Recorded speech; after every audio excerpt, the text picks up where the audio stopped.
Welcome back, Honestman, Skyrim Optimized. This is a brand new playthrough, and my goal here is to try to lay out a roadmap of sorts of how to build the strongest character possible as quickly as possible. It's sort of overcoming the game's power curve and ultimately, getting into our end game crafting.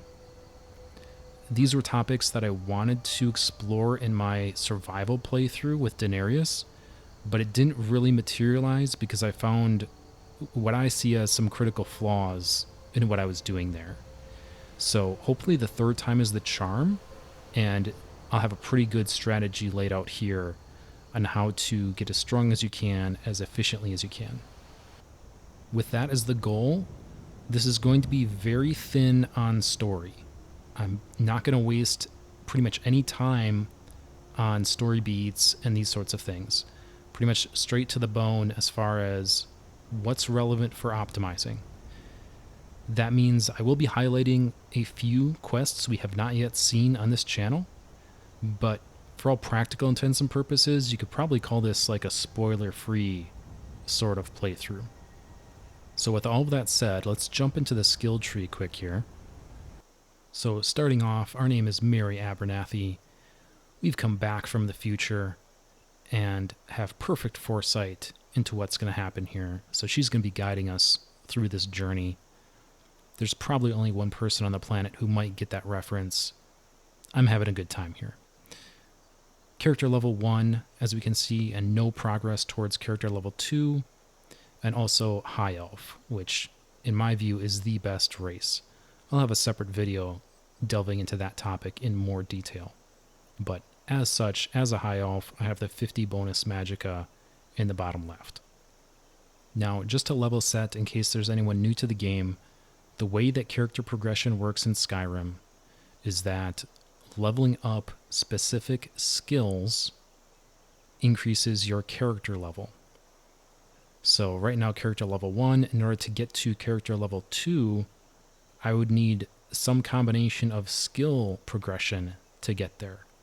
And that could be something like, well, I take sneak from 15 to 20 and get 5 levels, and maybe that's enough to get to level 2 character level. Or it could be 1 level in archery, 1 level in light armor, 1 level in sneak, etc. It could be distributed in any way. But ultimately, skill levels are what accumulate towards your character level. And furthermore, high levels, so like going from 99 to 100 in something, is worth way more than going from 15 to 16 in something. Now, the way we progress these skills, generally speaking, is just by doing them. So the way to progress sneak is by sneaking around and successfully hiding. Light armor, you just have to wear light armor and get hit, take some damage. Archery, use the bow. So pretty intuitive, should be pretty self-explanatory. And as you can see here, I have a little bit of experience towards some of these skills. Light armor, sneak, and lockpicking, for example, I'll have a little bit of XP. But my goal going through the beginning of the game and getting out of Helgen was to not gain any skill levels. So I basically just hung back, let my companion do all the work, and just got out of there as quickly as I could. And the reason I think that's important, not critical, but important, is because you can train 5 ranks per character level. So various trainers exist throughout the world that will train you in a specific skill. And there's monetary considerations there, but from a gameplay perspective, you can basically pick what you want to level, is why that's so important. And corollary to that, if you're picking what you want to level, you should be picking things that are difficult to level, probably. So that's important. And it's sort of the other facet of this is that the game world is based on your character level. So the higher your character level, the stronger the enemies. Which is to say that you can absolutely build a bad character in Skyrim. I wouldn't say that it's easy to do that, but you can do that, and you can fall into sort of a trap of sorts where you just can't compete with the enemies. So, for example, if we're just crazy about lockpicking, we're just going to go through the world, go to the towns, pick all the locks, and now we have lockpicking at level 100. And in so doing, we took our character level to, I don't even know what it would be, like level 15, let's say. Well, now, when you go out into the world, there's enemies out there commensurate with your character level 15. How are you going to deal with those enemies, is the question. You're not going to lockpick them, right? So if you push a very high character level without any means of addressing combat, you've sort of trapped yourself. And I'm pretty confident using a word like trap because you really can't play pacifist in Skyrim. And I understand some people might try to argue semantics on that. So, for example, conjuration, you can conjure an ally, a summon of sorts, and then they could do all the work. You could use illusion and sort of trick enemies into fighting themselves. That would work. But I would not consider those pacifist strategies. At the end of the day, there's a lot of dead bodies by your doing, if not directly by your hand. So, yes, if you're trying, especially if you're trying to progress the main storyline, you have to actually attack something at a certain point. So if you're not building yourself around some sort of combat strategy, you can put yourself into a really bad position. Now, the inverse of that is, well, if we maximize our character level based on combat-oriented skills, that's going to keep us abreast with the power curve to the greatest degree possible. So if we are minimizing things like restoration and maximizing things like one-handed or archery, that's going to make us the most combat effective per character level. So especially in the early game here, my general recommendation would be focus on combat skills, or let me refine that. Focus on however you're going to kill enemies. Most often that's going to be combat skills, but it could be magic. And just lean into whatever that is as your primary focus, and then try to minimize things that don't align with that primary combat strategy. So in the early going here, for example, I had the opportunity to pick a bunch of locks. I chose not to, right? Because I did not want to start gaining lockpicking levels, at least not yet. Similarly, I could have done a lot more sneaking and probably leveled up sneak a little bit, but I don't want that just yet, because especially in the early going here, we're going to progress character levels pretty rapidly, and I don't want to be diluting that with non-combat skills. And moreover, the reason why it becomes problematic is if you gain too many skill levels too quickly, you could go from character level 1 to character level 3 in one shot and miss the opportunity to do training. Training, you can do 5 skill levels per character level, but if you level up from 1 straight to 3, well, you've missed level 2, you've missed an opportunity to train 5 skill levels. So we need to be very careful about our pace, especially in the early going here. As we get to a higher character level, there's going to be more wiggle room, and that's when we'll start incorporating some of these other skills more. So all of that brings us to the standing stones. And our very first set of training, our very first trainer, is going to be in archery. And perhaps a little known fact is that your bonus from the standing stones, or any other source for that matter, any skill gain bonus, does apply to training. So if we're going to be training archery, we should select the stone that's going to give us a bonus to archery.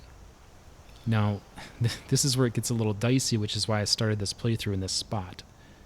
If you are playing the base vanilla game with no mods, the Thief Stone is going to affect archery.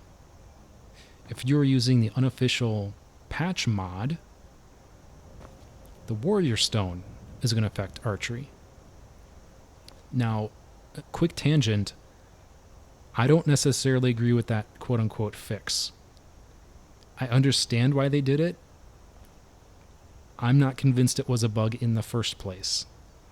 If someone is looking at these options from the perspective of, discrete playstyles, I just made the point earlier, you've got to kill something somehow. Right? So if you're going to be a mage, destruction comes to mind, but you could also do conjuration, illusion. There's some options there. Great. Warrior, how are you going to kill stuff? Well, you're going to hit with a stick. Simple enough. Thief, how are you going to kill stuff? Because as I said earlier, you're going to have to kill stuff. Well, if you don't have archery in Thief, you're not going to pickpocket them to death. You're not going to talk them to death. There's no combat skill. There's no way to kill enemies in Thief. So I'm not convinced that the developers putting archery into the Thief Stone was a bug. I think perhaps that was deliberate. Anyway, that's my mini rant. Just be aware of that. Vanilla game, Thief has archery. Unofficial patch mod, they moved it to Warrior. We're going to train archery. I'm using the mod, so therefore Warrior. There we go. Okay, then first stop here is Riverwood. Just go through the opening sequence, introduction to the town and whatever companion you're with, and then number one priority is to ingratiate yourself with Faendal here. He's got some lady trubs, so just help him out with his girl Camilla, and then he'll be your follower, as well as give you effectively free training, which I have done. As you can see, Faendal has trained us from level 15 to level 20 in archery, and because we had the Warrior Stone, the bar there is actually about 2/3 full from that bonus. We are also very close to character level 2, but not quite there. If you need any more details on exactly how this part works, please refer to episode number 1 of my Daenerys survival playthrough. I'll have a card for that here. Before we leave Riverwood with our traveling companion, head over to the general goods store to talk to Lucan and activate this Golden Claw quest, which is going to take us to Bleak Falls Barrow. That is both a side quest as well as part of the main story quest. So the sooner we can knock that out, the better. So that's top of the list here. Okay, so over in Bleak Falls Barrow here, I do want to note very quickly that I'm trying to avoid using the bow a little bit, because the more levels I gain in bow outside of training is the fewer levels I'm going to be able to train in bow. Hopefully that makes sense. Suffice it to say, I'm going to use this as an opportunity to try to focus on magic and one-handed weapons. The other thing I'll note is that, bypassing some of these encounters, avoiding using certain skills, the reason for that is because it becomes a trade of, do I want some extra lock picking and some extra sneak right now if it's going to cost me the ability to train? And I think the answer is no. That's sort of a sucker's game. You want to maximize the training, because the training you're going to be able to put wherever you want, and it's going to be much more valuable in terms of addressing the power curve. Obviously, this is min-maxing to the extreme, but that's what we're here for. This is Skyrim Optimized. All that said, let's get after these guys.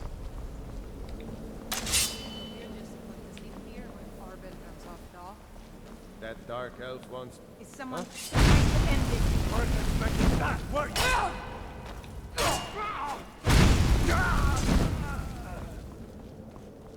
Give up while you still can.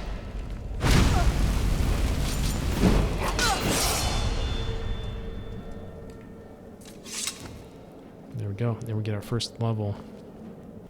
My general rule of thumb here is go stamina early. Obviously that goes out the window if you're doing a mage build, but for most classes I would say go stamina early, then build up health. So I'm going to probably take stamina to 200 or the first 10 levels here or so, then maybe bump up health to like 150-ish. So that's the general roadmap. And similarly, in terms of general roadmap, we're training into archery, and that's going to be a key skill for us regardless. So I'm going to dump perk points into archery. That's going to be the game plan for the first few levels. We want as much overdraw as we can get. We want eagle eye, and we want steady hands. Those as soon as possible is great. I'm also going to try to put a point into light armor. Just 1 point, just the starting point here. And probably a point into sneak when perks allow. Okay, so just engaging the training loop here with Faendal, he was able to get us just shy of character level 5. We are up to 35 archery with a bunch of points invested therein.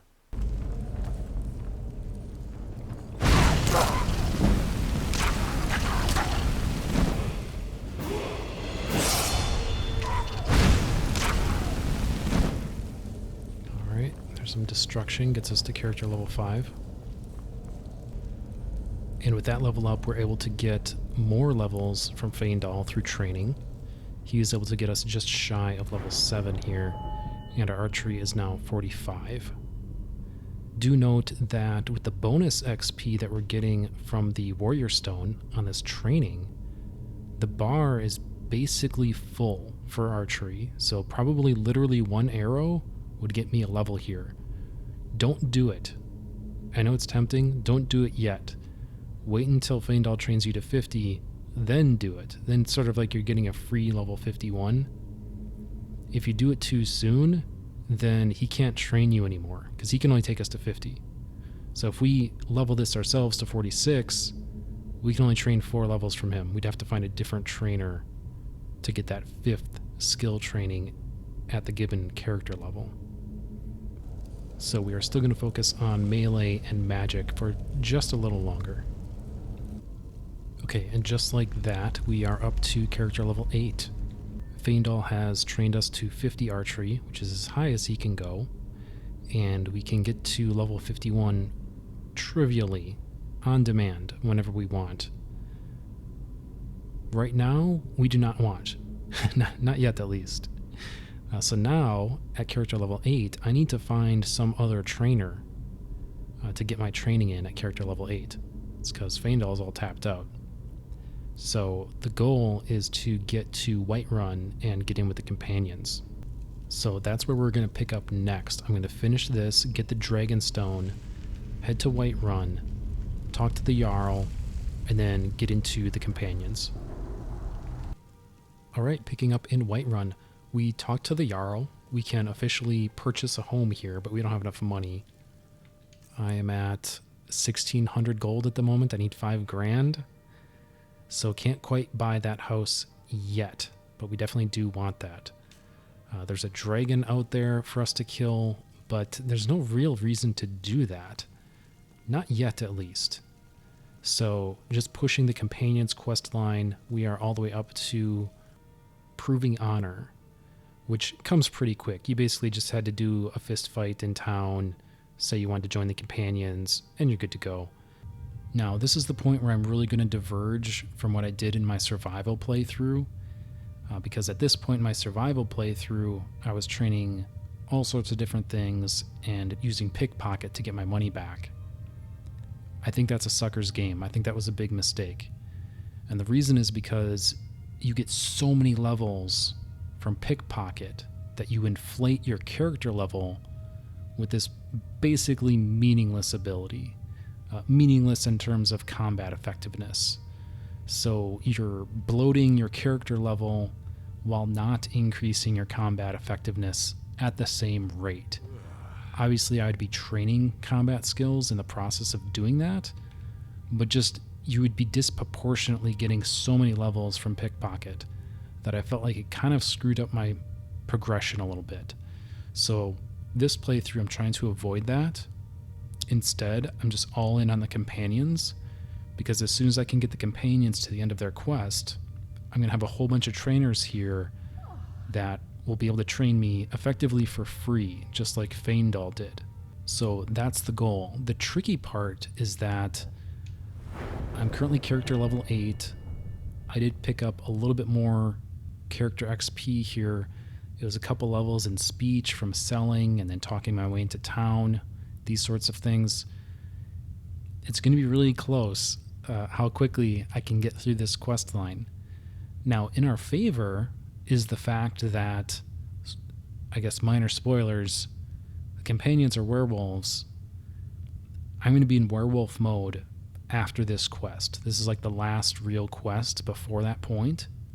So once I'm werewolf, like I'm not going to be leveling anything. I don't think you can literally level anything other than werewolf while you are a werewolf.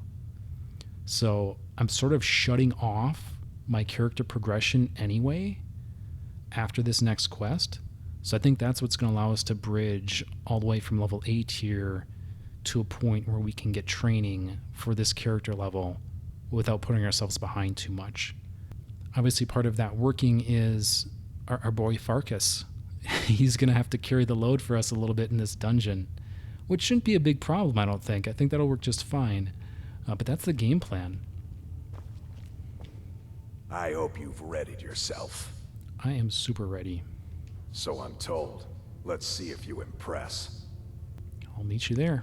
Don't delay, Shield Sister.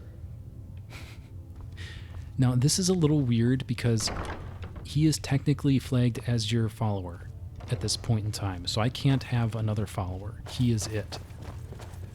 But unlike regular followers who actually follow you, he's just going. So I am actually following him to Dustman's Cairn here, because he's not going to wait for me. Which should be fine, actually. I think that'll work out great. Okay, so I had to split from Farkas after all. His path was going to take him right past the Western Watchtower, which is where the dragon fight happens. So I went the other way and beat him here pretty easily. But once he gets here, I think I hear him stirring.